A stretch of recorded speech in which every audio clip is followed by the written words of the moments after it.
Bonjour à tous et bienvenue dans cette vidéo.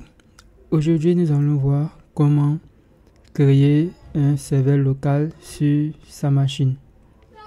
Et le logiciel que nous allons utiliser pour créer un serveur local sur sa machine se nomme XAMPP. Comment est-ce qu'on écrit XAMPP? On va l'écrire XAMPP.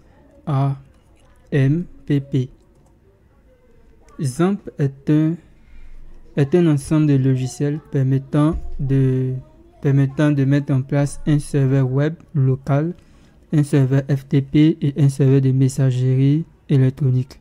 Il s'agit d'une suite de logiciels libres que vous allez utiliser. Mais nous, ce qui nous intéresse, c'est la création d'un serveur web en local. On ne va pas utiliser forcément le serveur FTP ou le serveur de messagerie. Donc, je vais venir sur le site officiel de XAMPP.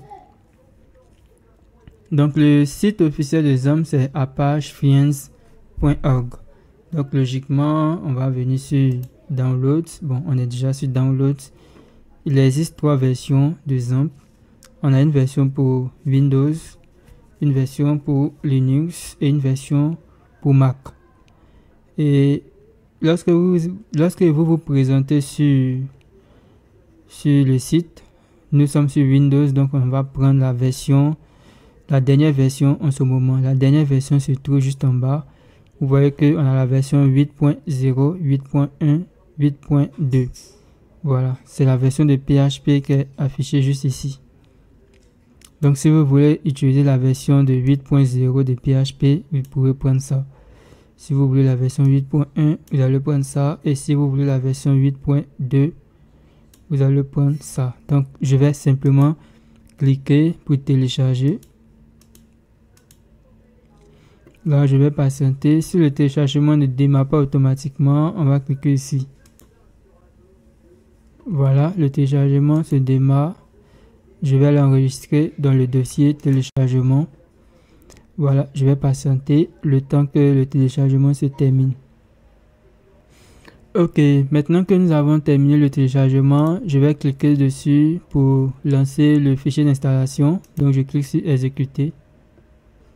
Voici la fenêtre d'installation de XAMPP. Donc je clique sur suivant.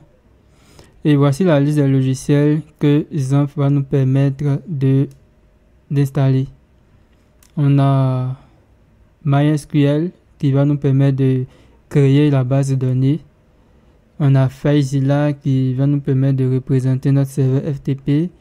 Et vu que si vous voulez, vous pouvez laisser. On a Maker Email Server pour créer un serveur de messagerie. Tomcat dont je ne connais pas. Donc je vais décocher. On a Perl, le langage Perl que nous n'allons pas utiliser. Bon, moi je ne connais pas. On a Fake SendMail. Bon, là je vais décocher tout ça. Voilà, on va utiliser phpMyAdmin, MySQL, Apache et PHP. Donc, je vais faire suivant. Suivant. Bon, il existe, le logiciel est disponible en allemand et en anglais. Donc, je vais laisser sur anglais. Je fais suivant. C'est next. Et nous allons patienter le temps que l'installation de XAMPP se termine. Bon, ok. L'installation est presque terminée. Là, nous allons autoriser le réseau privé. Donc, je clique sur autoriser l'accès. Ok, maintenant, nous venons de terminer l'installation complète de XAMPP. Voilà, je vais décocher. Et afin de pouvoir lancer XAMPP, je vais venir au niveau de la barre de recherche. Je recherche XAMPP Control Panel. Ok, donc ici vous voyez qu'il y a l'icône de XAMPP qui est là. Voilà, donc la première chose que nous allons faire, nous allons pouvoir démarrer le serveur Apache. C'est le serveur Apache qui va nous permettre d'avoir un serveur local. Donc je vais aller au niveau de l'URL, je vais taper localhost.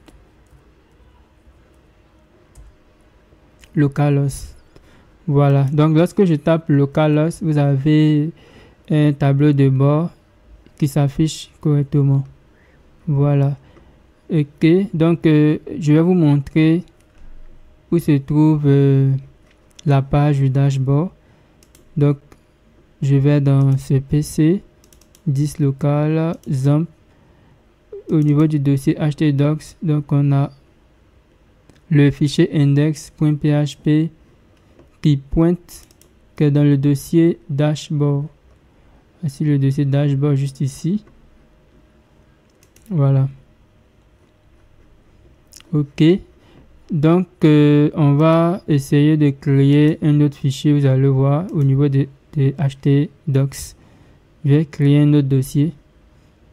Donc je fais clic droit, nouveau dossier. Donc je vais mettre test tout simplement, et puis ici aussi je vais localhost/test, et vous allez voir que on nous dit qu'il n'y a aucun fichier à l'intérieur.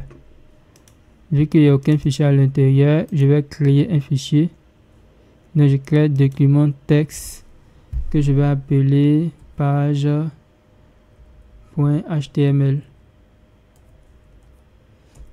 Voilà, page.html. donc normalement il y a une page et vous voyez qu'il y a un élément qui s'appelle page.html. Lorsque je vais cliquer là-dessus, vous allez voir que ça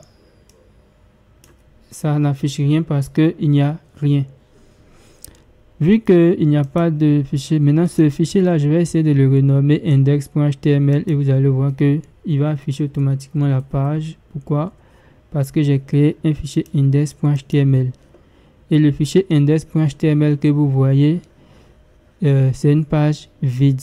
Parce que au niveau du fichier index.html, je n'ai rien mis. Donc je vais l'ouvrir avec Visual Studio Code.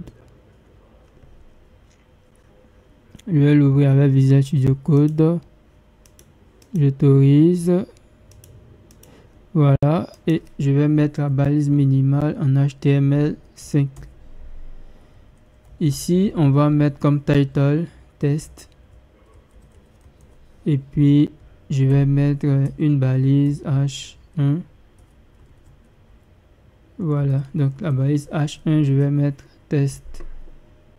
Et je vais venir actualiser. Vous voyez, au niveau du titre, il y a test. Et ici, il y a un titre qui est nommé texte.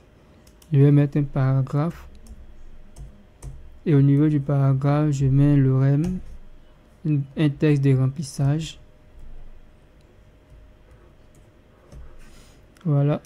Et j'actualise. Et vous voyez le rem ipsu $. Voilà.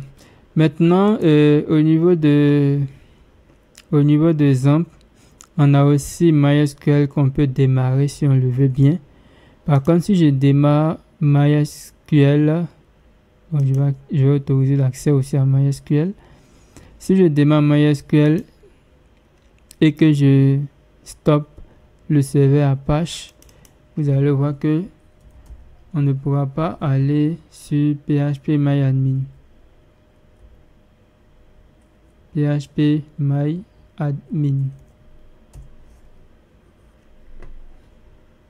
Vous voyez que ça ne fonctionne pas. Apache fonctionne sans MySQL, pourtant MySQL ne fonctionne pas sans Apache. Donc on va actualiser.